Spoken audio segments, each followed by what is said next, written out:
Le premier problème, c'est l'espacement des visites, mais qui avait déjà lieu depuis les années 80. Donc ça, c'est pas nouveau. Le deuxième gros problème, c'est l'espacement des visites dû au Covid. Pourquoi? Parce que les gens ont commencé à s'habituer à se coiffer eux-mêmes. La mode a changé, elle est devenue plus prêt-à-porter, moins aller chez le coiffeur. En fait, moins le faire, sophistiqué. Et d'ailleurs, sophistiqué, ça pose le problème aujourd'hui.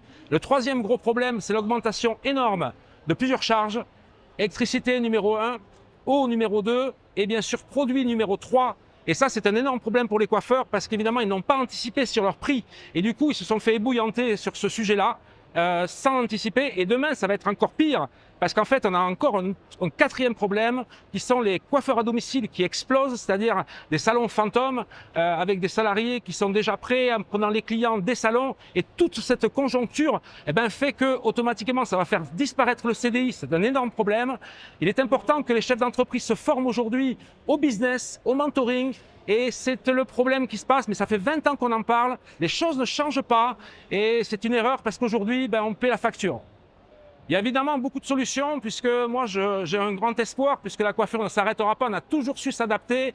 Il y a eu, moi depuis que j'ai commencé, depuis 40 ans, 3 crises énormes, donc on connaît ça déjà. Certains vont disparaître évidemment, c'était les plus faibles, ceux qui n'ont pas de fonds de roulement, ceux qui ont un management à l'ancienne. Ils vont disparaître. Et aujourd'hui, il faut absolument se mettre au cours de business, c'est-à-dire comment on va mentorer les futurs salariés pour leur faire des plans de carrière, pour les garder dans le salon, comment mieux les payer pour qu'ils gagnent mieux leur vie et rester, et surtout avoir des prix modulables en fonction de l'expérience, ce qui n'est pas le cas aujourd'hui. C'est une grave erreur.